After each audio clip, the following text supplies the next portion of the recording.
mga nagtagumpay, meron ding mga kwento ng lungkot at kasawian. Ang inyo pong matutunghayan ay ilan lamang sa mga istoryang tumalakay sa mga problema ng mga OFW. Mga istoryang nagbigay aral sa ating lahat.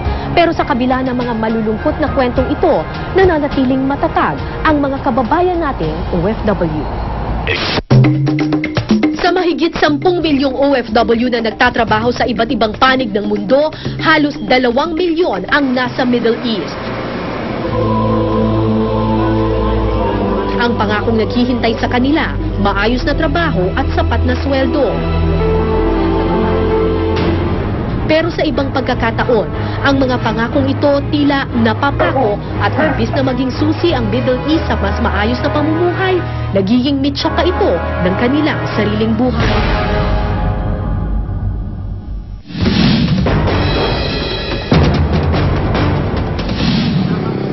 Enero nitong taon nang lisanin ni Asria Samad Abdul ang probinsya ng Maguindanao para makipagsapalaran sa abroad.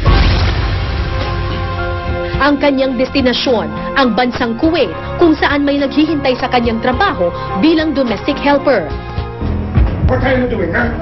2 amo ang kanyang nilipatan, parehong nagpatikim sa kanya ng mga sipa at suntok.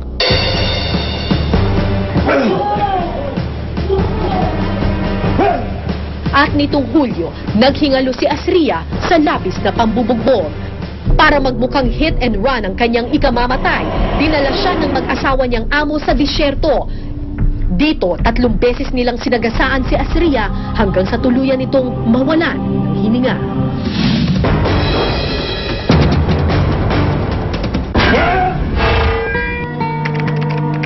Ang dating OFW na si Romilin Ibanez, pagiging domestic helper din ang pinasok sa Saudi Arabia. Gaya ni Asria, katakot-takot na pambubugbog ang sinapit niya sa kamay ng kanyang among Arabo. At nito lang Setyembre, natagpo ang patay si Romilin.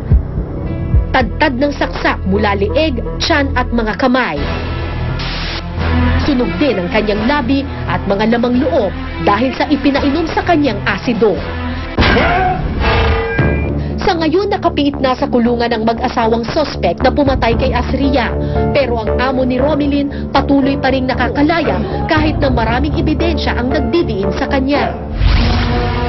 Magkaiba man ang kinahinatnan ng hustisya para sa 2 nating kababayan, iisa naman ang hiling ng kanilang mga mahal sa buhay. Ang maiuwi sa Pilipinas ang kanilang mga labi.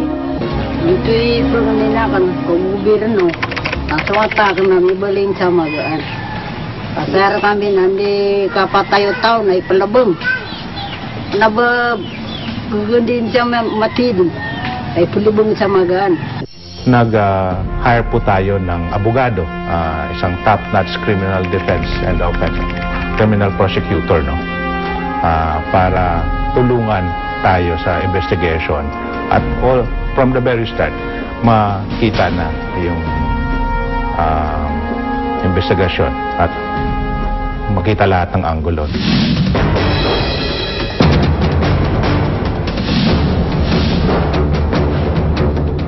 Hindi lang mga babaeng OFW ang dumaranas ng pang-aabuso sa Middle East. Maging ang mga kalalakihan, hindi ligtas sa kanilang mga kahalayan at pambababot. Ito ang naranasan ng IT specialist sa Kuwait na si Emil, di niya tunay na pangalan.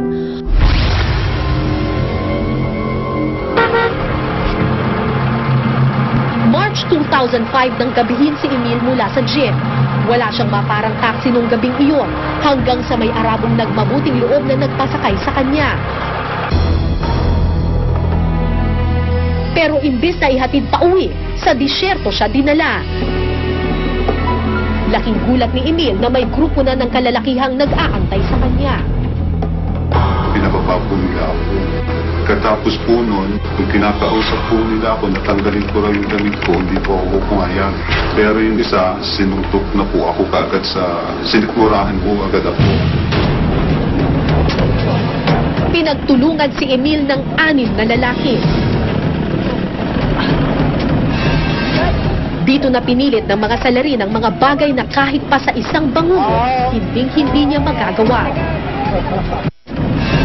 biktima si Emil ng gang rape. Pero hanggang sa ngayon, malaya pa rin ang mga nanggahasa kay Emil. Kaya tatago ko na lang nangyari sa akin. Alang-alang ko sa kahihiyan ko, sa pamilya ko, alang sa girlfriend ko.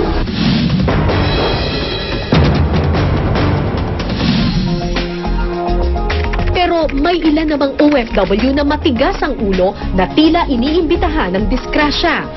Ang iba kasi lulong sa sugal na mahigpit na pinagbabawal sa Middle East. Isa na rito ang pagkagumon sa sugal na Last 3 o ang bersyon ng weteng sa Middle East. Si Brian, nalulong ng husto sa Last 3, kaya mula sa pagiging parokyano, naging isa na rin kolektor. Pero tila naubos ang kanyang swerte dahil habang kumukubra ng taya sa kanilang hideout, sinugod ng mga motawa o religious police ang lugar. Kinabukasan, agad na rin siyang pinarusahan. Hindi raw mabilang ni Brian kung ilang hagupit ng latigo ang kanyang natamo. Ayan po yung, yan po tumama yung latigo kayo.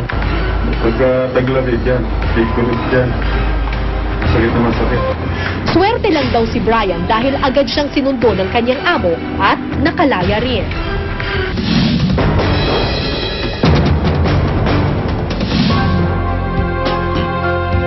Bukod sa Middle East, paborito ring destinasyon ng mga kababayan nating OFW ang Hong Kong. Bukod sa wala pang isang oras ang layo nito sa Pilipinas, kadalasang mataas din kasi ang pagpapasweldo rito at mas madaling pakisamahan ng mga amo.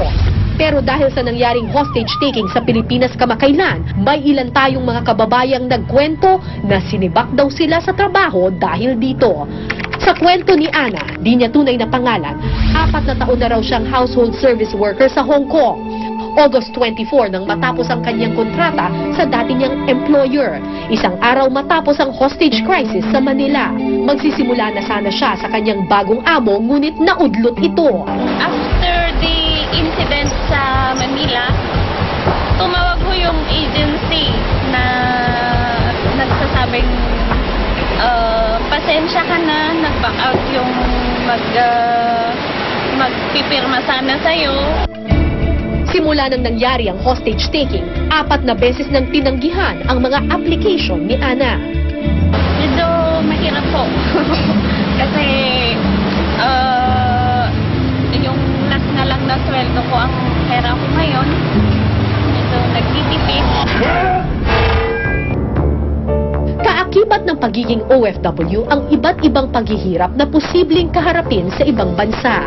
At sa laki ng naitutulong nila sa ating ekonomiya at sa kani-kanilang mga pamilya, nararapat lamang na bigyan sila ng sapat na proteksyon at seguridad saan mang bansa sila mapunta.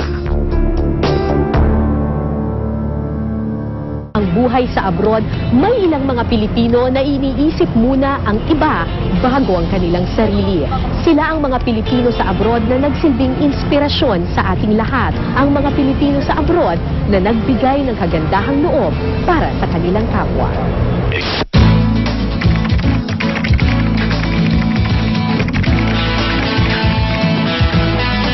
Naaalala niyo pa ba nang bumisita dito sa Pilipinas ang PhilAm na si Jessica Cox? Wala mang mga kamay, pinamangha niya tayo sa mga nagagawa niya gamit ang kanyang mga paa.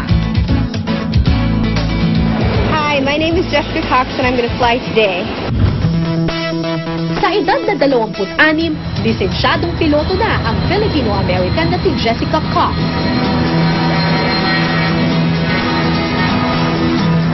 May kakayanan siyang magpalipad ng maliliit na eroplano gaya nitong Cessna 182 Skylane.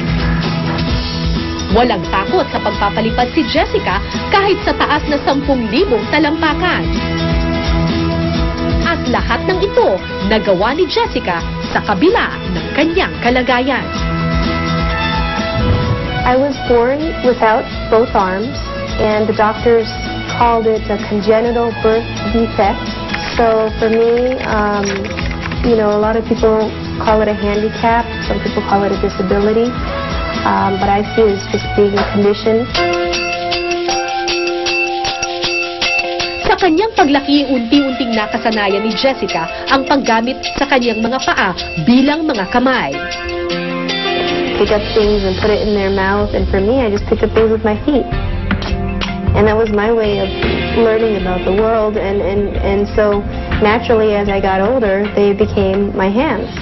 How did you learn how to drive? I mean, other people would, if you don't have arms, will just give up and say, oh, I couldn't drive. You know, I just do everything with my feet. So this is just very natural, just learn how to drive like anyone would.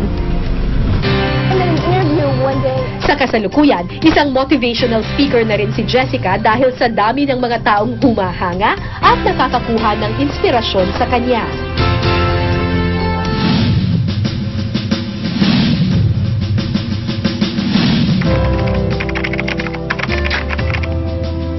Sa kauna-unahang pagkakataon, pinarangalan ng Pilipinong si George Gange ng prestigyosong Jefferson Award sa California. Ibinibigay ito sa mga individual na may natatanging pagsisikap na makatulong sa ibang mga tao.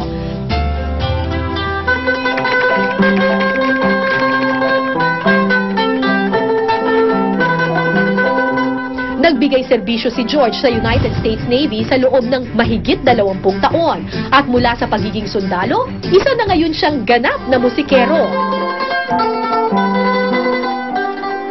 Sa pamamagitan ng PhilAm Veterans Rondalia, naipagpatuloy ni George ang hangaring magbigay serbisyo sa kapwa. Itong pagre-raise namin ng funds and awareness ay ginagawa po namin upang makatulong sa ating mga kapatid na nangangailangan ng tulong. Ang mga nalilikom kasi nilang pera sa pagtugtog, ipinapadala nila sa Pilipinas para makatulong sa mga nasalanta ng bagyo. Bukod dito, tumutulong din sila sa pagpapagamot at pagpapalibing sa mga tulad niyang veterano sa Amerika. Pinatunayan din niya na taus-puso ang layunin ng kanyang grupo na tumulong sa mga biktima ng trahedya sa loob at labas ng Amerika. Kapag nakita ko po ang self-confidence ng isang tao, o kaya ang self-esteem niya ay umangat ng dahil sa pagtulong na aming ginagawa, ang aming kalooban po ay gumaganda, lumuluwag.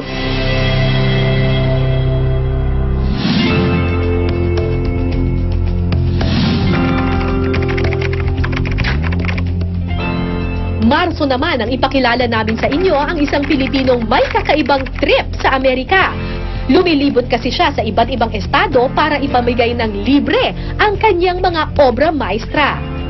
Ako si Brent Bataclan at ako ang nagsimula ng Smile Project here sa Boston. Ang Smile Project ay sinimulan ni Brent, isang full-time artist sa Boston, USA noong taong 2003. Ang mga pininta niyang mga character na nakangiti, iniiwan niya sa iba't ibang lugar at kung sinong makakuha nito, sa kanya na ang painting ng libre. Hindi lang daw basta street art ang Smile Project. Ang pinakapakay ni Brent ay ang maipalaganap ang simpleng ngiti na laman ng kanyang artwork. Pero hindi lang matatamis na ngiti ang naipalaganap ni Brent mula sa kanyang proyekto, kundi pag-asa sa pamamagitan ng kanyang mga obra. Sa isang bansang halos laging tinatamaan ng krisis, kailangan ng mga taong tulad nila.